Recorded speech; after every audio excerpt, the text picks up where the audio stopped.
All right, welcome back. So welcome to video 3 here for week 2. Now I wanted to show you some examples on this. Okay, some examples of the breaks and increase in volume and moments when they're not like that, so you can get a better idea. I'm going to show you the good ones as much as you can, and then I'm going to prepare you for your homework in such a way that you're going to notice these little nuisances. Okay, these little certain conditions where it's going to bug you inside. Wait a minute, I have a question. Wait a minute, I have a question. Wait a minute, what about this? And all of this is going to be answered in the following week, because I want you to go through that. It's important to go through that because you're going to learn faster. Instead of slower and bombarding below this video with comments and like, hey man, I just noticed this thing. Hey man, I just noticed this thing. I'm telling you, I want you to notice these things. I want you to scratch your head and be like, huh? Wait a minute, what about this situation? What about this situation? It's all going to be answered in a very logical manner that it's going to solve it for you. So going forward, your questions are going to be like, oh wait, oh yeah, of course, I don't know why I didn't think of it like that. It's very logical. Okay, so don't worry. Even if you have questions, you're happy to ask below these videos. And again, if you have aha moments, definitely let me know below the videos. I'm very, very interested to see those, how you're watching all these things along the way. Okay, so for this video, I wanted to do examples of the breaks to tell you, is the trend still sustainable? Okay, so for those of you who are doing trend pullback modes, okay, we have a buildup of a range, or if you want to call a channel here, okay, which then breaks. It's like this uptrend became uptrendier, I don't even know if that's a word, but it became a little bit more aggressive, right? The uptrend just took an incline much harder, and that incline came with an increase in volume, okay? Which tells you the uptrend is going to sustain. The uptrend is going to sustain. Next area, same thing, boom, incline, increase in volume compared to the entire range volume, which is around that high approximately. Okay, so we have an increase in volume there.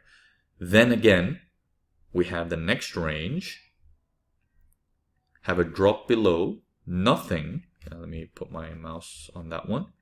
Nothing on the next candle, and then as the buyers come back in, we have an increase in volume. So it's almost like, the stuff you learned about probes on the MPA? This tells you the probe is real. Aha moments yet? This will tell you your probe is now valid. There is real reason why it was a probe. Because what is a probe? Is from a range, sellers try, and as they try, the buyers eat it up quickly because they're like, oh yeah, discount, and they eat it up quickly. But are you sure they ate it up? This tells you, yes, they ate it up. They're here. Okay? So again, it starts to go up now. But before we even continue, notice this thing. In terms of rubber band man, don't you see this movement slowing down?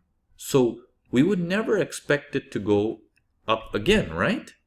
But here we have the clues and information saying the trend is sustaining. Go for it. The trend is sustaining, go for it. So you're basically almost like looking into the secret back room and saying, hey, what's the scene? Are we still going or not? And the big boy's like, yeah, we're still going. You coming?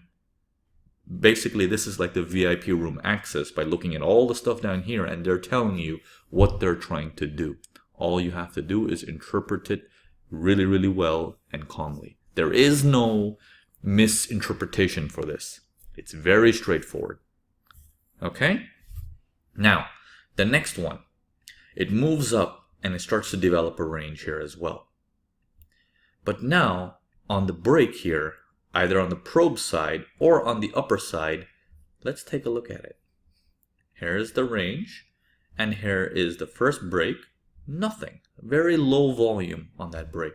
Okay, here's the break on the upper side. Okay, it just pokes out a little bit. Okay, it's not high volume also. Okay, it's just poking out a little bit. This is telling you it's becoming more and more difficult for them to sustain this trend or they're no longer interested. They're no longer interested, which means if you're now looking to do a trend pullback for a buy, be careful. It might take longer for the pullback to develop before the buy happens. Okay? Or it might turn into a counter trend. We're going to go into all of that stuff later. Right now, I want you to just understand these things, that these signs, okay, these signs here with an increase of volume during the pop is an indication of whatever technical analysis you do to grab the trade, whether you're a trend pullback reader, you use some kind of system or support and resistance techniques or Fibonacci techniques, it's telling you the odds are now in your favor, however you like to read the market. If you do it MPA style, pullback, pullback, pullback, V formation, test, buy, there's a higher chance this trade is going to work. In fact, there is a very high chance the trade is going to work and sustain. Okay, versus up in this area when you're looking at this as the last buy. Now, this buy is going to give you this last shot, but it doesn't tell you it's going to sustain afterwards.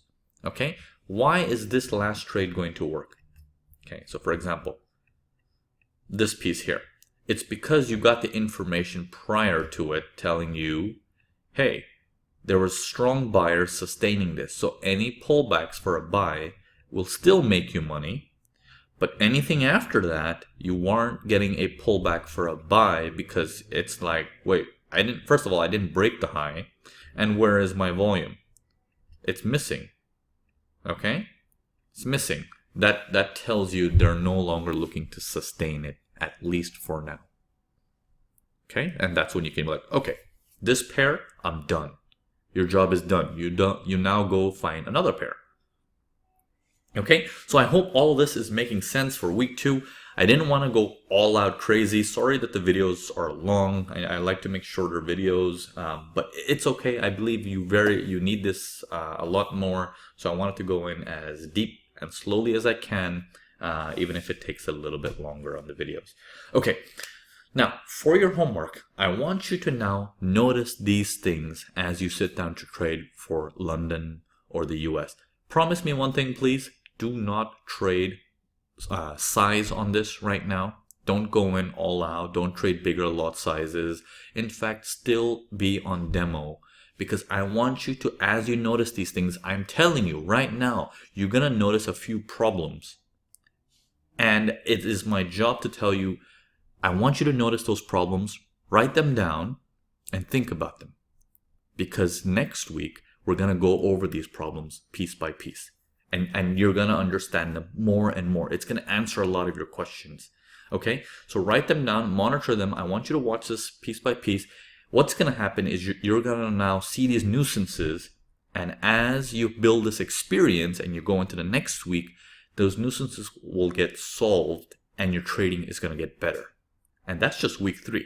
Okay? That's just week 3. So your trading is going to get better. So focus. Do everything slowly as possible. Please do not trade. Again, I'm reminding you, please do not trade big on this while you're still in training. Take it slow. Learn the stuff first. Okay? All right. Now, if you have any questions, do let me know in the videos below. But more importantly, if you are having aha moments and breakthroughs, let me know in the videos below as well, in all the videos that you have seen for this entire week. And I look forward to seeing your progress as you build up to week 3. Cheers, guys.